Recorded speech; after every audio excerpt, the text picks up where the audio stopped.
Vasudevaya. Om Namo Bhagavate Vasudevaya. Om Namo Bhagavate Vasudevaya.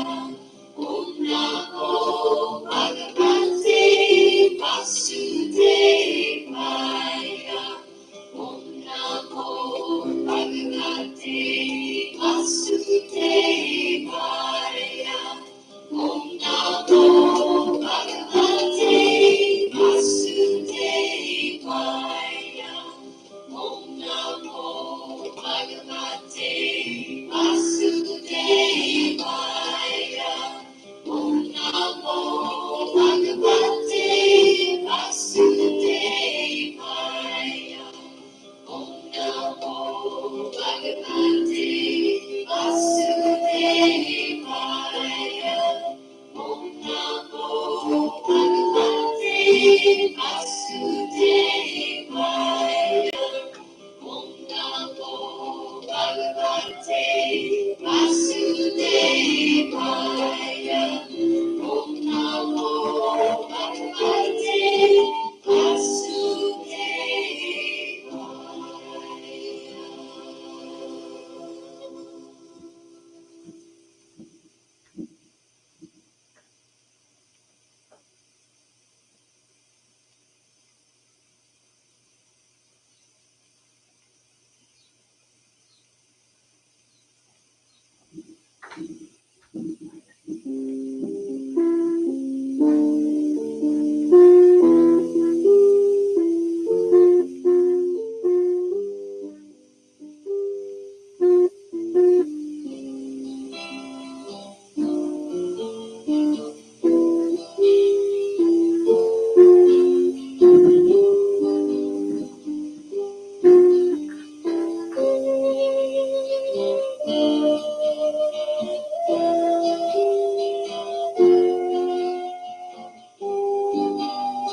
Namaste.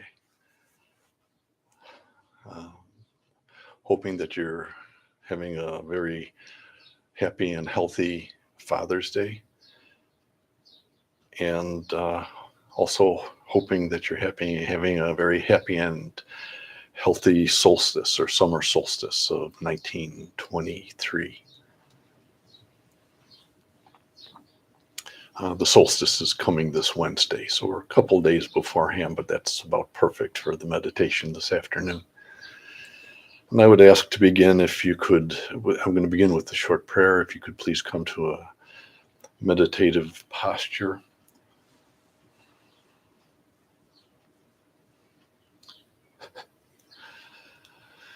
May the infinite Lord of life, of love, and of laughter bless you at this moment. May each cell of your being, each petal of your mind be healed, be harmonized, be touched, be healed. May vim, vigor, and vitality be yours. May love and laughter be yours. May you truly find that which you seek, and may you find that which you seek surely, swiftly, and most harmoniously. Om Shanti, Shanti, Shanti.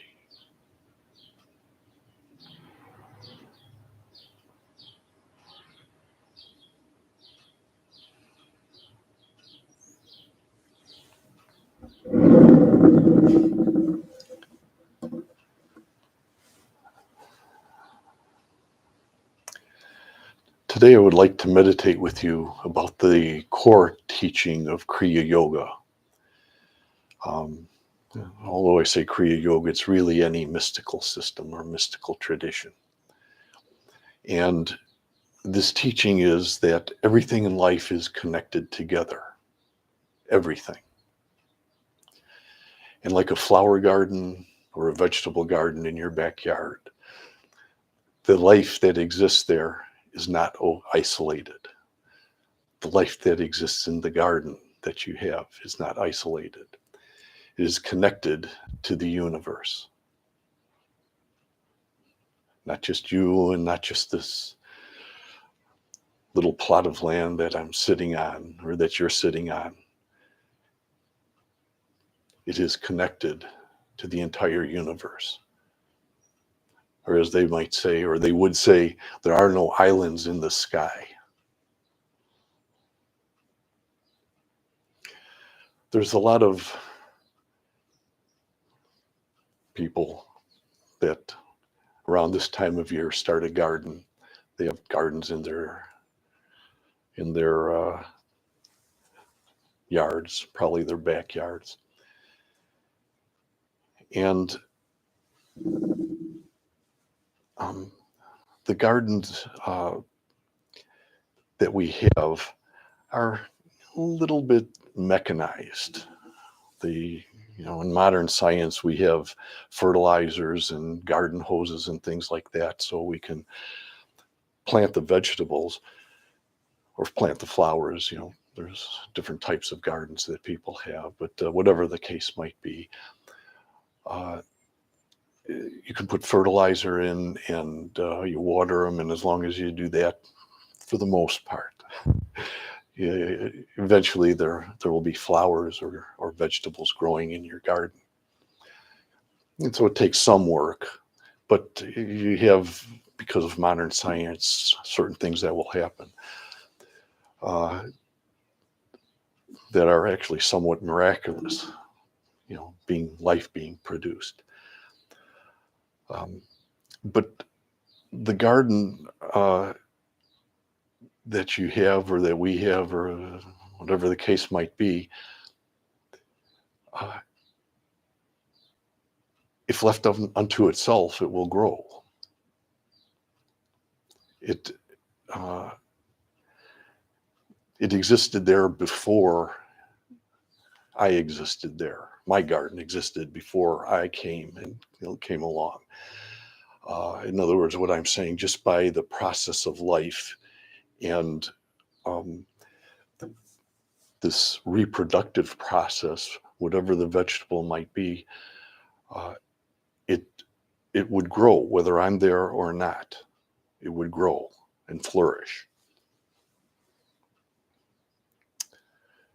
When I start to think about this garden, one of the things that comes to my mind, and this is something that my father had a garden. Maybe that's where I got it from, or my parents, my father and my mother both worked in the garden. And I remember them planting and then watching, and they would put the seeds in the ground. And there was a point where it just came into my mind, they just put the seeds in the ground. How does the plant know which way is up? Or how does the seed know which way is up? Do you ever notice, if you've done any planting? I would be surprised if there isn't, if the people here that are listening haven't in some way, shape, or form done some kind of type of gardening. Maybe it's just even planting a grass, the grass or something like that. But you put the seed in the ground, and miraculously, the seed comes straight up out of the ground and starts growing. And you plant 20 seeds, and all 20 of them are straight up. And you can talk about statistics or whatever, but some of those seeds had to be planted upside down, sideways. In fact, probably none of them were straight up when you put them in the ground. How did that happen? I ask somebody, modern science, you ask someone, a biologist, how about that? Or a botanist, whatever the case might be. And you ask them, well, how does it happen? And they talk about genes and I don't know, maybe they'll talk about gravity or heat, and I don't know, whatever comes up in their mind that happens. And so just magically and through evolution, the plants have learned that which way is up and how to determine which way is up. But it's when you think about it, it's something of a miracle happening there.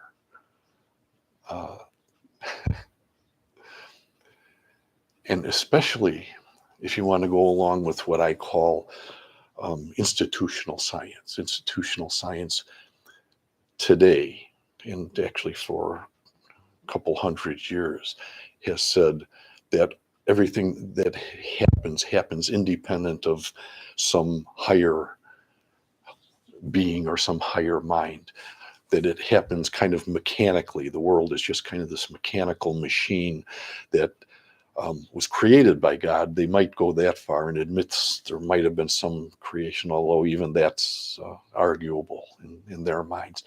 But even if they admit to that much, they say, well, oh yeah, God kind of just kicked it off and got it going, and then it just continued on by itself. And that's all that's happening, is it's just kind of this continuous process that occurs that's independent of some higher mind, some higher type of existence. And I know, unfortunately, even religion has, particularly Western religion, has kind of followed that particular type of pattern and that particular type of thinking, that it's kind of this mechanical process. I talk about a vegetable garden or a flower garden, but there's a third type of garden. We have the right hand, we have the left hand, and we have the center path. And okay, now we go to the real one, the real garden that exists, and that's the garden of God. And by the garden of God, I suppose in Western tradition we would say the Garden of Eden. And so here we have in the Garden of Eden, God's pinnacle of creation, man. And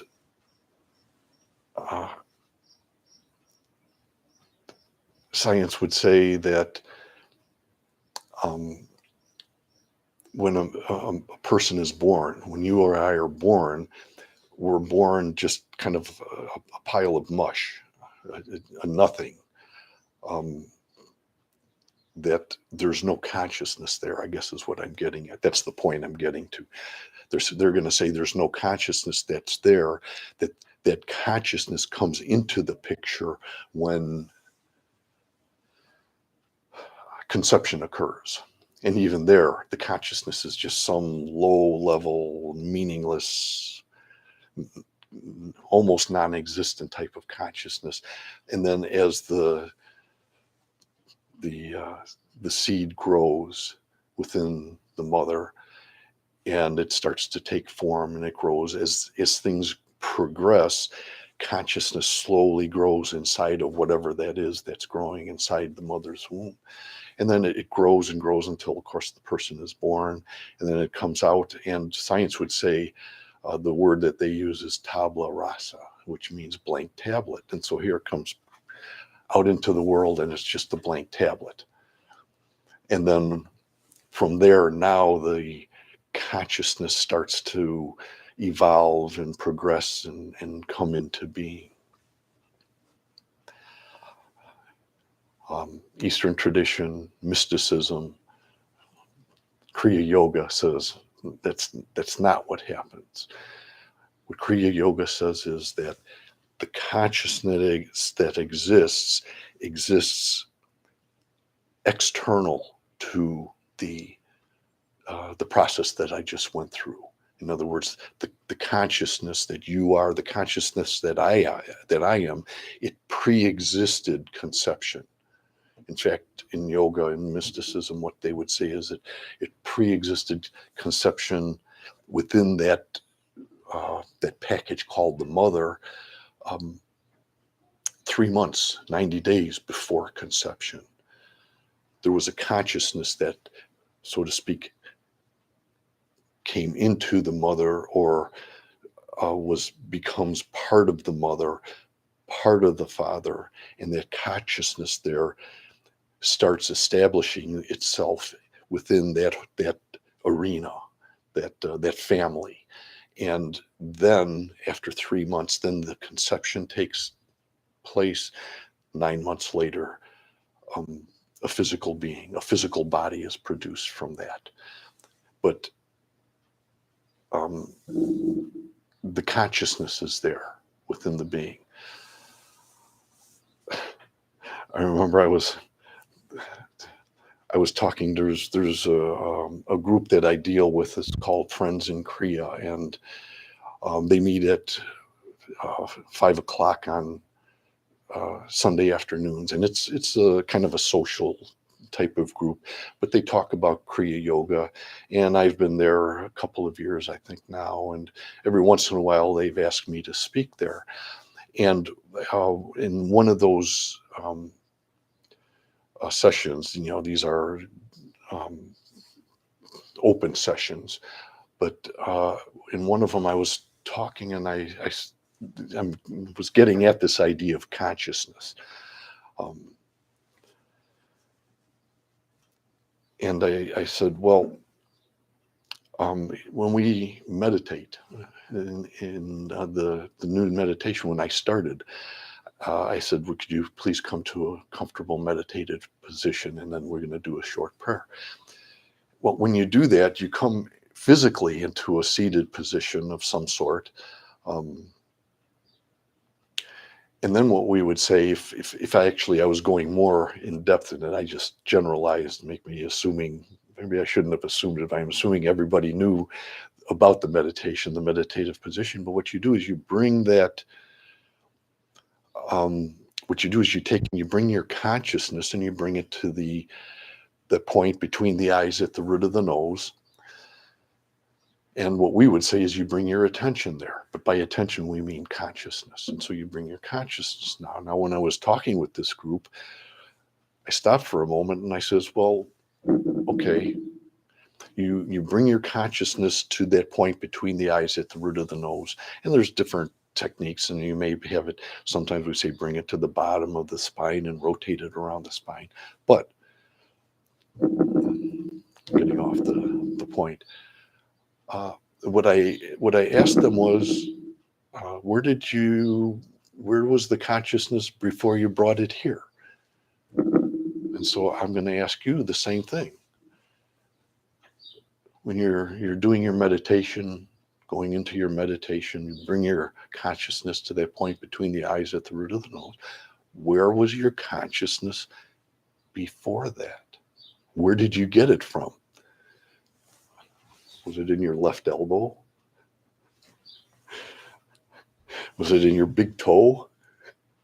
And then you brought it from your big toe up here? Maybe it was there already. Maybe it was over back here. Maybe it was in the mind. That's what science says.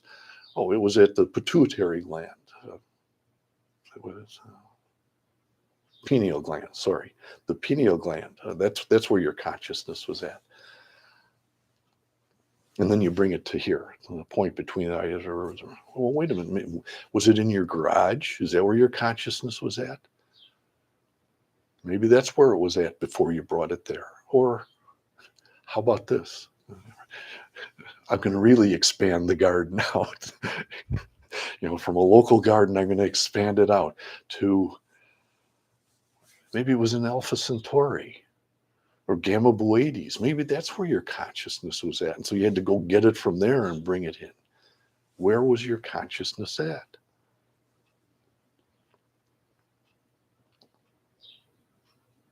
And if you meditate on it long enough, you think about it long enough, what you start to realize is that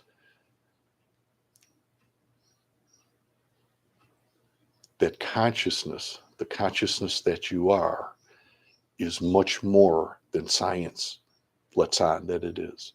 It's much more than even religion lets on. And that's where you get into the mystical traditions, and the mystical traditions say the consciousness exists, and it exists everywhere. It's not localized. When you're born, I use the term localized. When you're born, your consciousness is localized to the physical body. It was done intentionally by you, whatever that consciousness was. And it was to localize the consciousness for some reason and get the consciousness focused into this particular space and at this particular time. And it was done intentionally. And it was done before the what do they call, the sparkle in the eye of your parents happened. In fact, you were making plans already at that point to come to some place, some location where you would be able to dream your dream. Your consciousness brought you here. However, it's important to understand within what I was just saying, that although that's true and your consciousness becomes localized here, it's only localized here because it becomes a focus point. Your spinal column becomes an antenna. And so it kind of focuses the awareness that you have just within your surrounding area.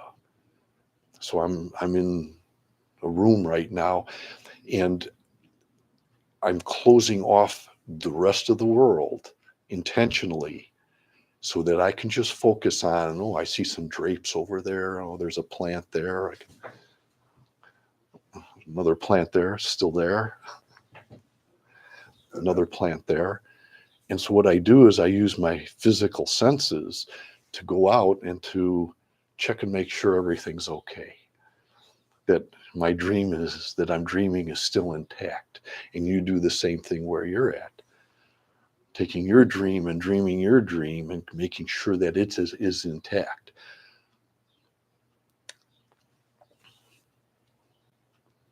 Now, hopefully the dream that you're dreaming is a very happy dream.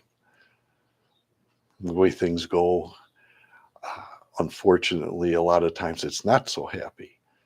And that's part of the dream. There's a purpose for it. It's not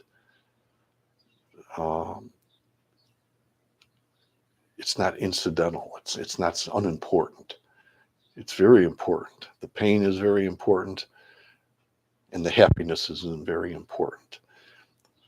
The pain is important to get rid of it. And the happiness is important to get it to expand it. That's what we're trying to do. But then I go back, and so it's localized, and so it's localized like the garden is localized. Each plant has its own, I'm going to call it, field of consciousness that exists around it. Each of the plants, and so that plant is existing based on the consciousness of that plant. If it's a tomato plant, then it's a tomato plant. If it's a rose or a rose bush, then it has the consciousness of the rose bush.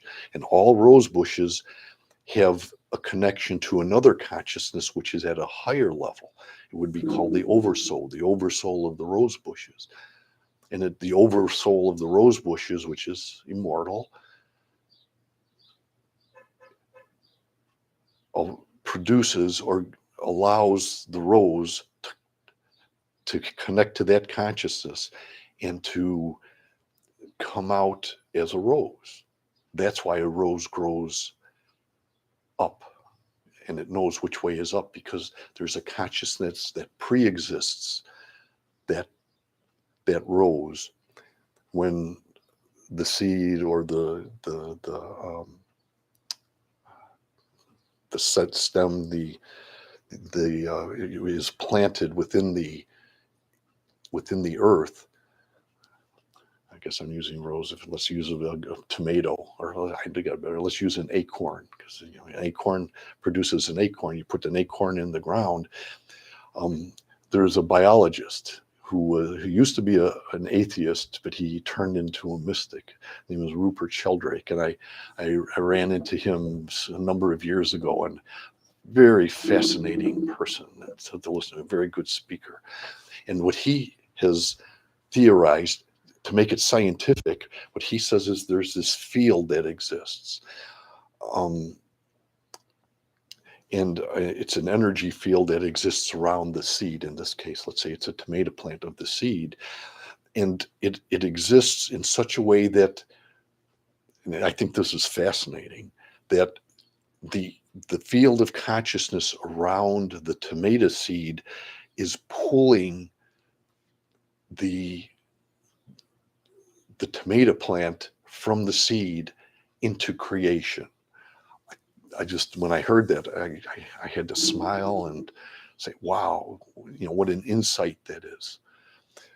This consciousness that exists is there. And then if it's a baby in the womb of the mother, it's being pulled into this world from the world that it's at, this world of consciousness. It's pulled into this world, and then it adapts to that consciousness, that frame of consciousness, and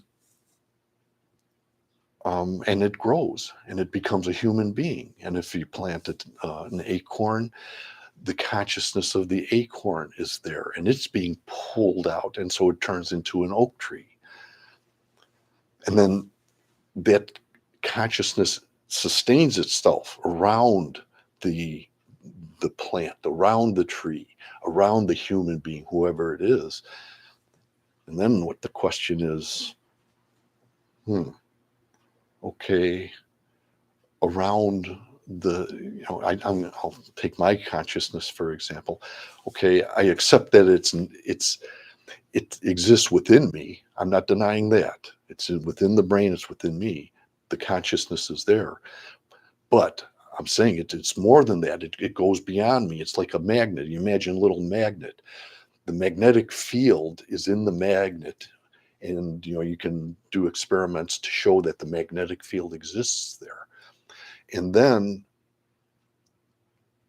you realize if you have some iron filings nearby, those iron filings will be attracted to the magnet. So that field exists and extends beyond the magnet. And the same is true of the field of gravity on Earth. The Earth has a field of gravity, and the gravity is within the Earth. It's on the Earth. We feel it. But it also exists beyond the Earth.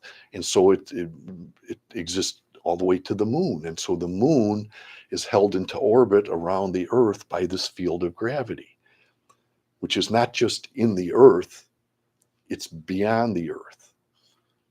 And it goes even beyond the moon.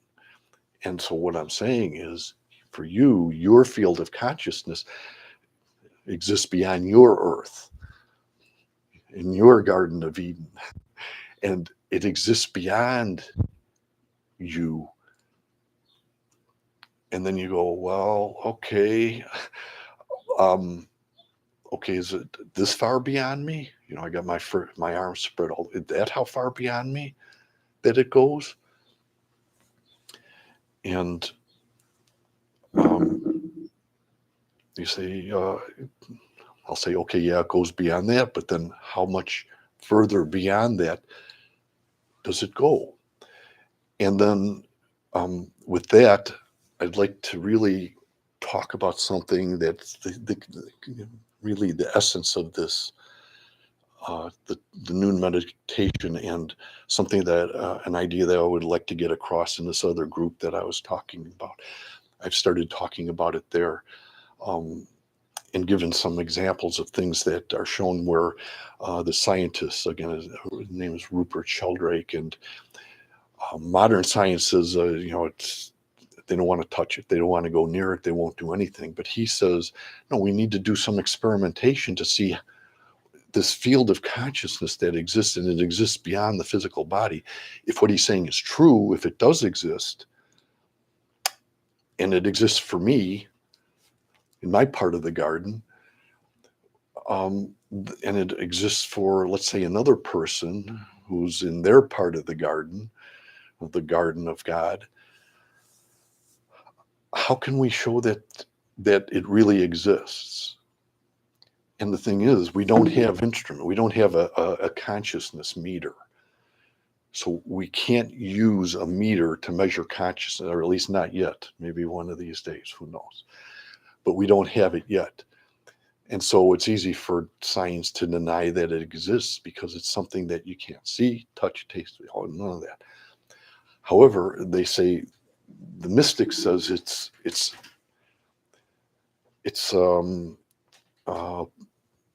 I guess the word they use, paranormal, psychic, or whatever.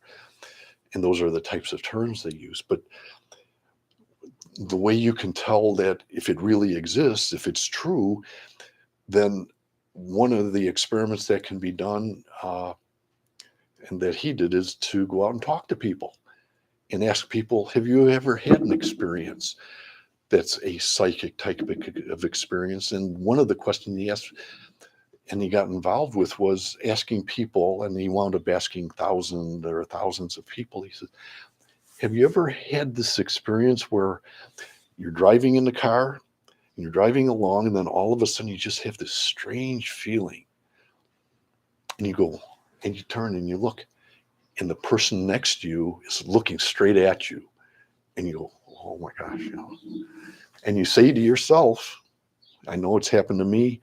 He did his experiments. He asked thousands of people, and 90% of them have said, yes, it happened to me.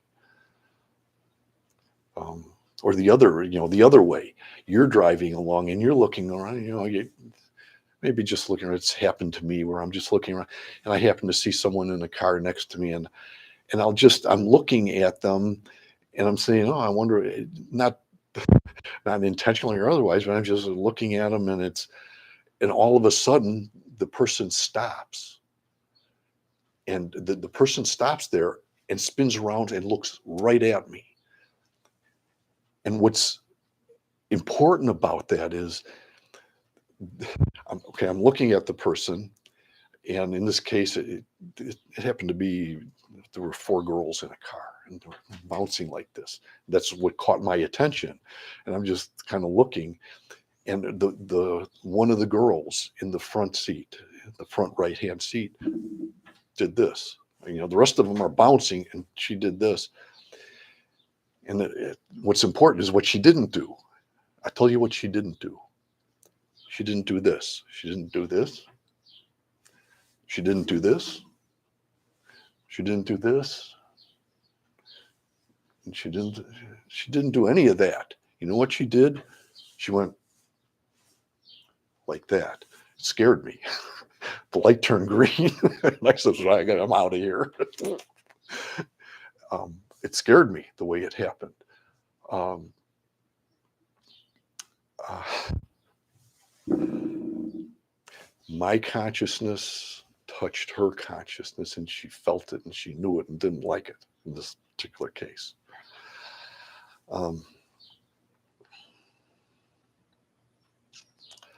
We've also had the other experience, and 80% of people have experienced this, according to, again, the experiments that my friend has been doing.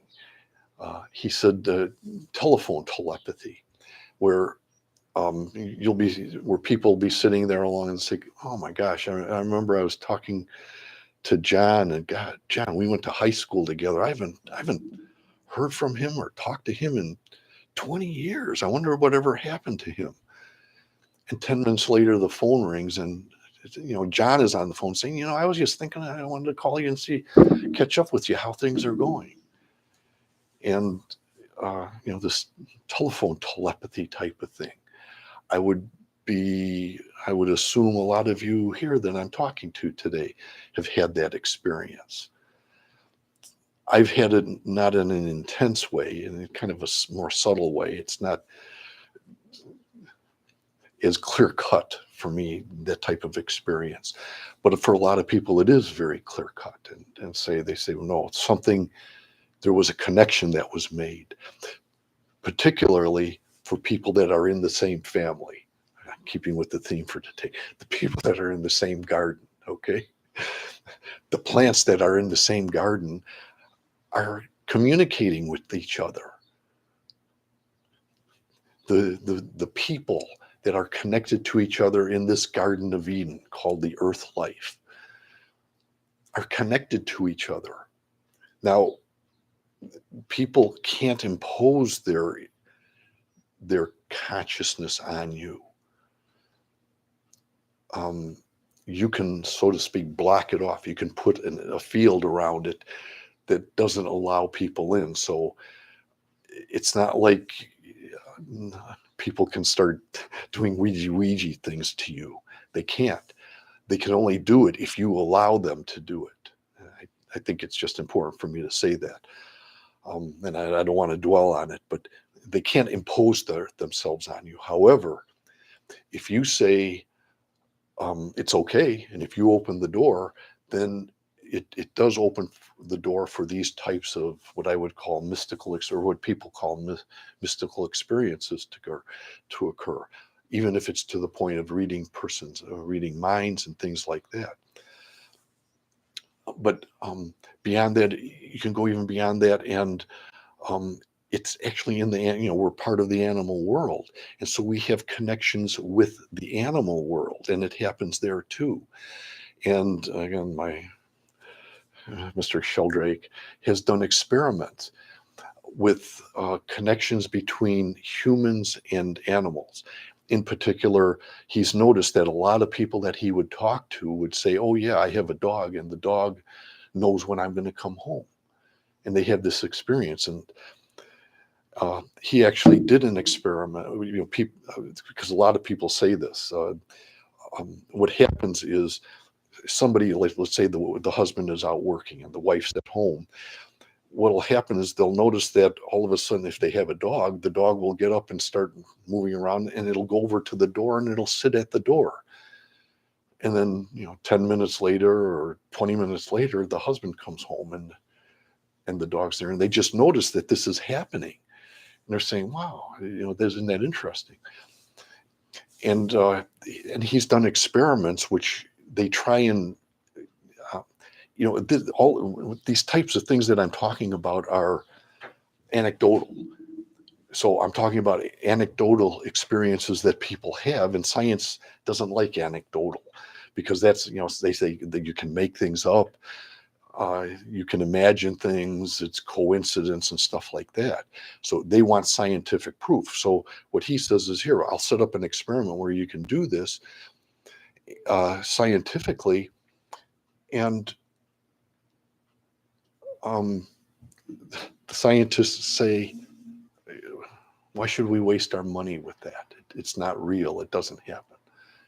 And so experiments in the scientific community, in the, what did I call it? The institutional scientific community won't have anything to do with it. They won't spend time on it. They won't spend money on it. And you ask them, well, how do you know it's not true?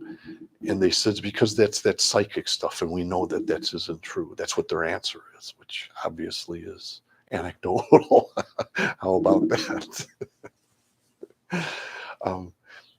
But they've done experiments with the dogs, and it's shown that they have to use probability. Again, there's no meters, and it doesn't happen 100% of the time. And that's part of the problem. You can't do it 100% of the time. And so sometimes it happens, but sometimes it doesn't. And it's easy for the scientific community to say, it's just anecdotal, incidental, when you look at it that way. But it works the other way around, where you can do experiments and you can show by probability that there's a very high degree of probability. There's 99% chance or 90% chance or whatever it might be that these psychic events do occur, and they're not just coincidental. And so there's experiments that some of these people outside the mainstream community have done. And there's more than one. I've given one person in particular because I've been able to get a lot of information from his website and stuff like that. However, there's others. It's more than just him. Not a lot of others. It's a small number, but there are others doing experiments. And one of the experiments they've done is with pigeons. You take homing pigeons. You take a homing pigeon, you put it in a box, and you take it 100 miles away. You let the homing pigeon go, and then a couple hours later, the pigeon's back home. And everybody knows about that. Well, how does the pigeon get back home? Science says, there's this magnetic field in their head or something, and it's following the magnetic field. That's hogwash. That's garbage. That's deception. Excuse me for being harsh. The magnetic field goes north and south. That's all. So the pigeon has how far east or how far west to go. It knows how far east and how far west, but not because of the magnetic field and all of that. Something else is happening there. Anyway, so they've done, actually, some of the scientists have done, because they want to know. They used homing pigeons, for other reasons. And so they're interested in knowing why in that particular case. And they've done experiments. Some of the experiments aren't very nice to the pigeons, to try and stop this sense that they believe it's connected to the magnetic field. And so stop the ability for the pigeon to have this sensation, and then they can prove that that's what it is. And what they do is, when they do the experiments, is find just the opposite. They find that no matter what they do, they drive the pigeon, they go in circles, they go this way, that way, in a dark box, they blindfold the pigeon. Whatever they do, no matter what they do, they take the pigeon 100 miles away, 200 miles away. And then while they're driving back, it takes them 6 hours to get back, and they get home, and the pigeon's there resting because they got there 3 hours ago. It didn't, and believe me, it didn't stop at a gas station to ask for directions.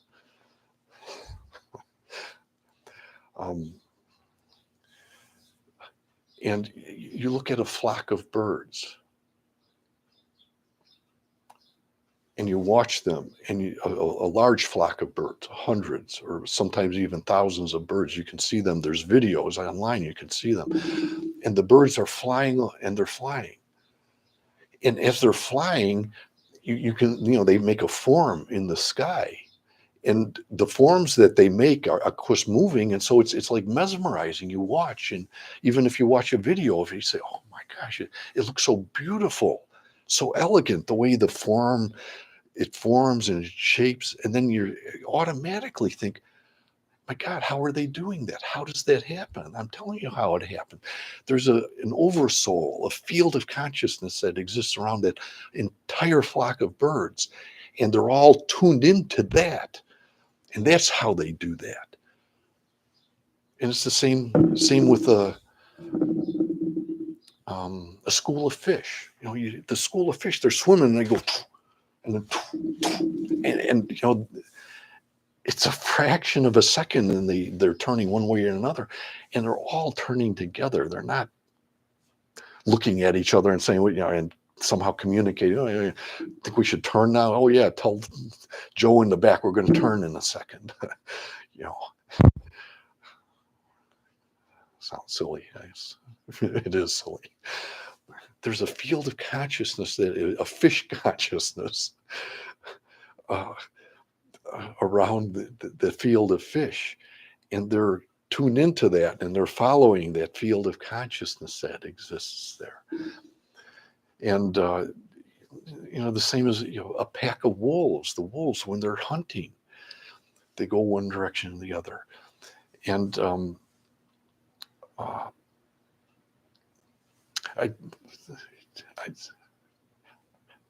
there's a lot of examples that I can give, a lot of examples, and I'm kind of starting to run a little low on time. And I wanted to talk, to give you a story at the end of this, which I think it's a good human interest story to conclude the meditation. But there exists a connection interspecies. And so I was talking about wolves. Well, wolves have a consciousness, and they connect with each other, and they can surround the prey, and they don't have walkie-talkies. They don't, but they communicate with each other.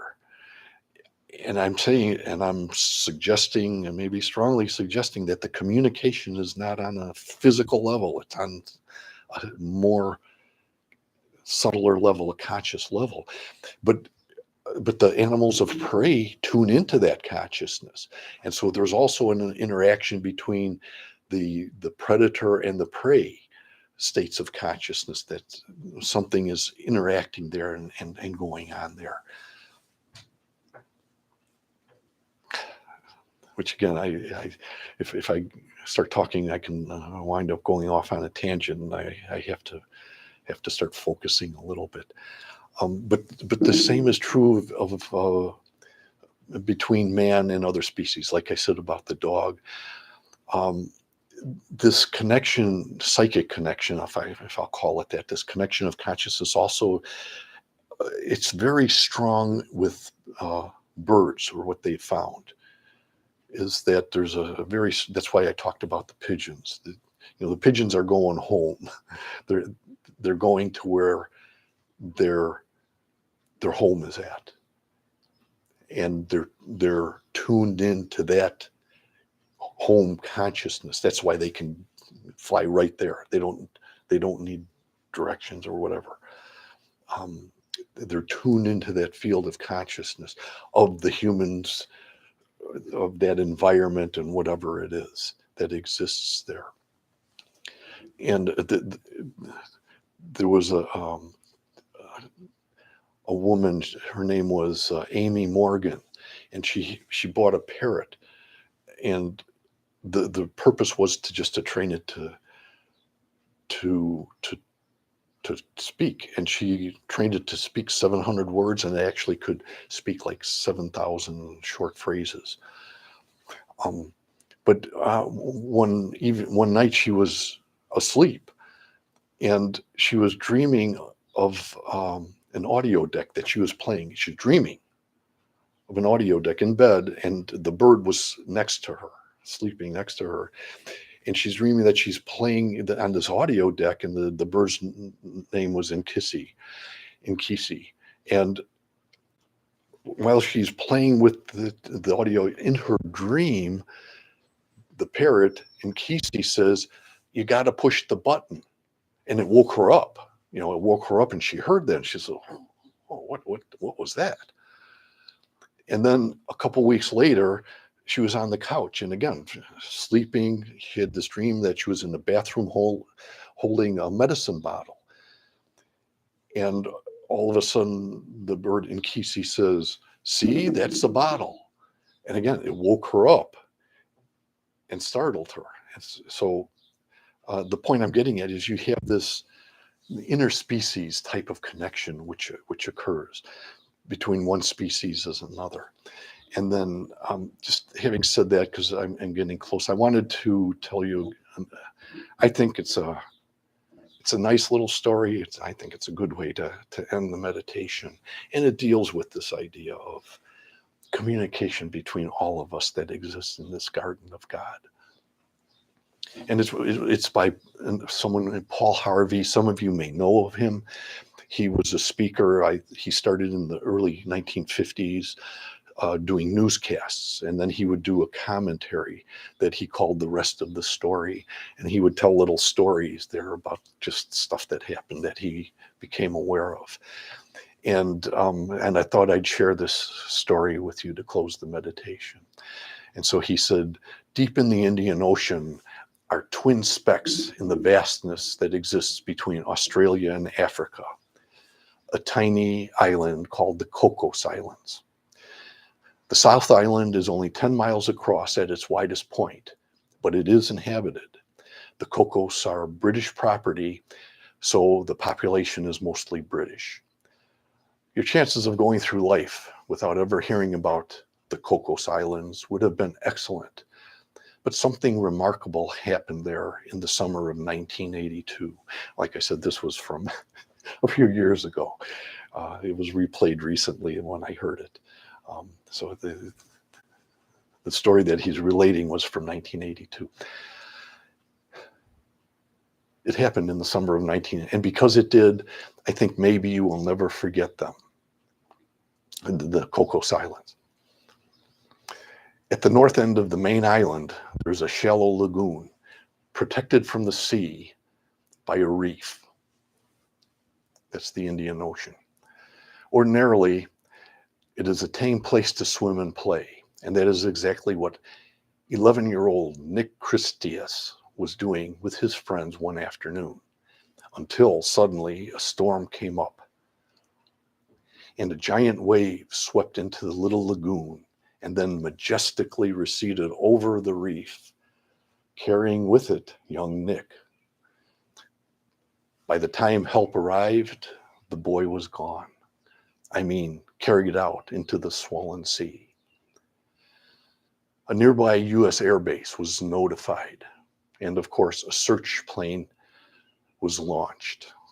An hour passed, then 2 hours, and 3 hours, leaving Nick's stunned parents standing on the beach, their hopes of ever seeing their son again all but utterly gone. But incredibly, Nick was still alive. The northerly current had pulled him far out into the treacherous waters, and the frightened youngster knew what was waiting for him out there. Towering 20-foot waves, man-eating sharks and barracuda. Surviving all of that would insist on a miracle. Well, a miracle came along in the form of a friendly native. Now, the natives are powerful swimmers, you see, and very wise in the ways of the ocean. So while Orion patrol planes scoured the area to no avail, one of these natives set out to rescue young Nick. As nonchalantly as a lifeguard would plunge into a swimming pool, he set out to save young Nick. But then the sharks began to swarm. Nick screamed. The native, doing his best to comfort the boy, stayed calm. But although the native knew all the ancient tricks to keep the sharks at bay, there was no way he could do that and still bring the little boy to shore. So, as Nick treaded water, the native swam in a circle around him, never more than a few feet away. The sharks lurked and stalked, but none came close. Young Nick's terrifying ordeal lasted 4 seemingly endless hours and ended when a patrol plane finally spotted him and his native friend. So Nick was returned, safe and sound, to his parents' arms. And though young Nick wanted very much to thank his rescuer, the two have not seen each other since. In fact, it is likely they will never see each other again. You see, the swimmer who swam in circles for hours, fending off relentless man-eaters of the Indian Ocean, the friendly native to those waters who rose from the depths out of compassion for a brother in distress. That native was not a man at all. It was a dolphin. A dolphin. Oh yes, we go out to the sea. We go to SeaWorld. We go to the local aquarium, and we watch the dolphins doing tricks, by the pool where they're at. And we wonder to ourselves, do they think? Do they care? Well, maybe now we know.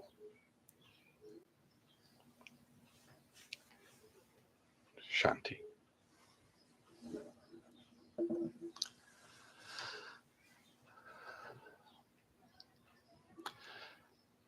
May the infinite Lord of life, of love, and of laughter bless you at this moment. May each cell of your being, each petal of your mind, be touched, be healed, be harmonized. May vim, vigor, and vitality be yours. May love and laughter be yours. May you truly find that which you seek in this garden of God. And may you find that which you seek surely, swiftly, and most harmoniously. Om Shanti, Shanti, Shanti.